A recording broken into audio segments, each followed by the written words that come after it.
and good morning to you. An extraordinary morning almost 2,000 years ago. The resurrection of the Lord Jesus. And a morning that certainly we can kind of relive this Easter morning. Hope you are well and hope that I can pass along a message that will make you feel better, that will make you feel joyful, even excited. We just went through the Passion Week. We've witnessed the suffering of the Lord Jesus. We witnessed his death on the cross.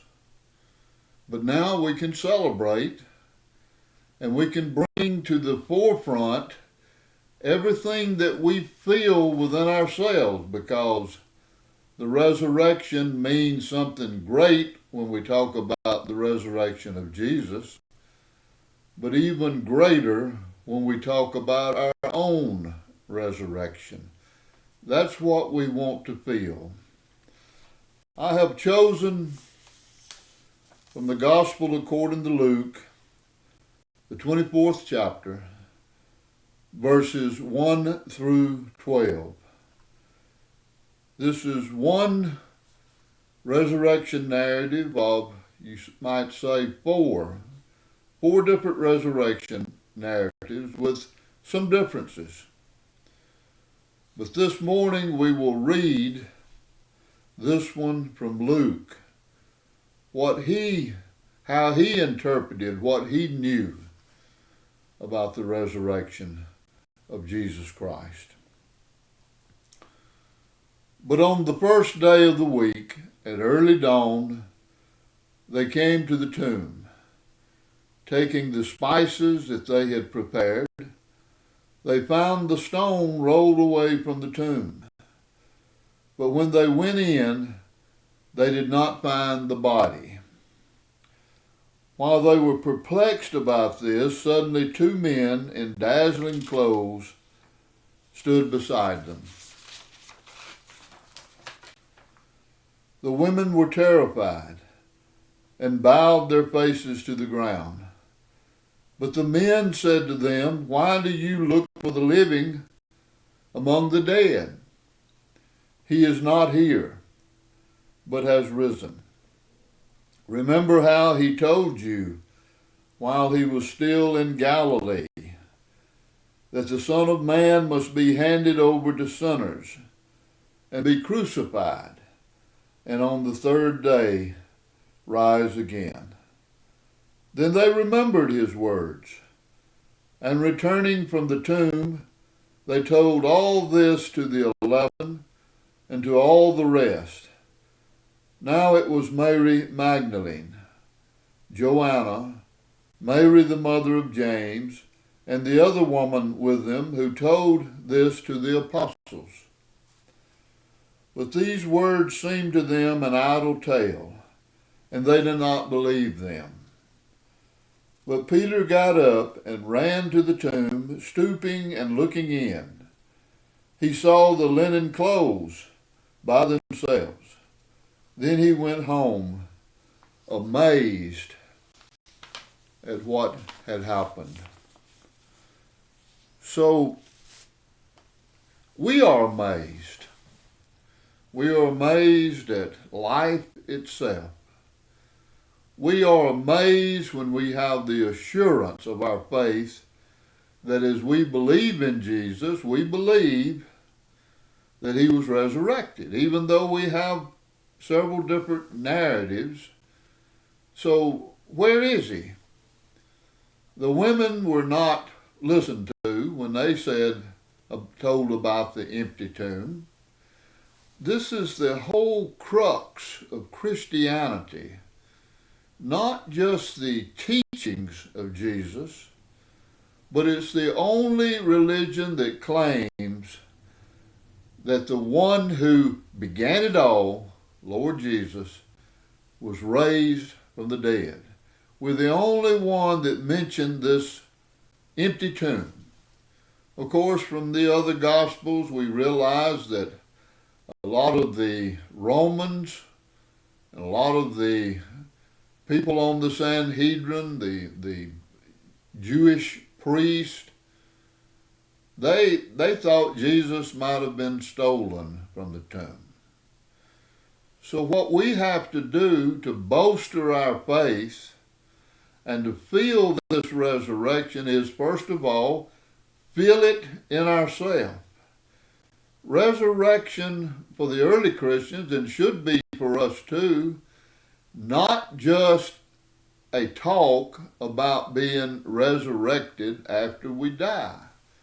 It can begin before we die. If we die, I think the phrase is used sometimes, we die before we die. In other words, the old self dies, and the new self is resurrected with Jesus. Can you feel that this morning?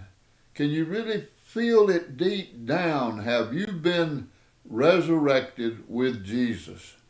If you're resurrected, you find out that you have so many worthy gifts to share with others. You come alive. You come really more alive than you've ever been when you give your heart to Jesus and when you're resurrected with Him. You're renewed. And so every morning when we feel that can be a morning breaking, that we can get up and realize that we're new. It's a new day, and we can live our day, and we can live every day filled with God as Jesus was. That's the meaning of resurrection. And we can see in our lives, we can see where Jesus has been. We can see people who are healed. We can see people who have changed. And we have a deeper love for everybody, an unconditional love like Jesus had. This breaking of the morning is not just one morning. It's the breaking of love and power from God into the world and into all of us. That's what we must feel. We can't simply rely. Scriptures are good, but anytime we read scriptures, we must understand that the scriptures tell about something out there. And it's something within that's happening. What do we see?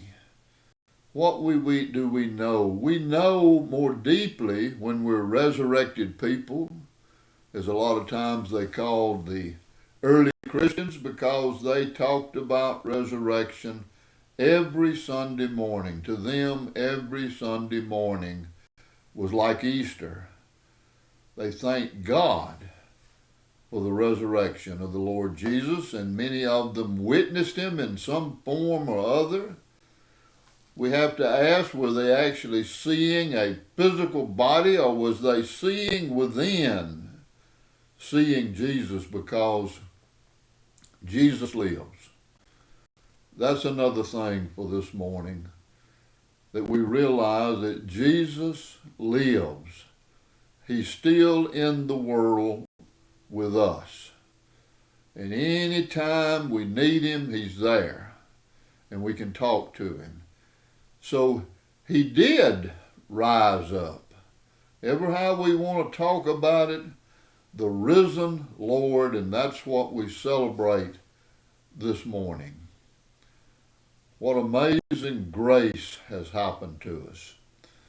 And I would like to, if you're willing to listen, I would like to play Amazing Grace on the dulcimer.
beautiful hymns, which I plan on having one each time I do a video and have a message. The mountain dulcimer is a truly American instrument. And up in the mountains of Appalachia years ago, there were a lot of little country churches. They couldn't afford a piano. So a lot of times the only music they had was somebody playing the mountain dulcimer. Sometimes it's called the lap dulcimer. I played this one time at Cades Cove up in the Smokies. And there was a little church there that had a bay window behind the pulpit. And I sat up there, and there was no carpet, there was no curtains to absorb the music, and it was really loud, and I enjoyed doing that. So each time I come along, expect some music from the mountain dulcimer. And we do have amazing life, and we do have amazing resurrection because of the love of God. So amazing grace to God. And a great Easter day to all of you as we ponder this great miracle, the resurrection of Jesus Christ and the resurrection of ourselves. May God bless you.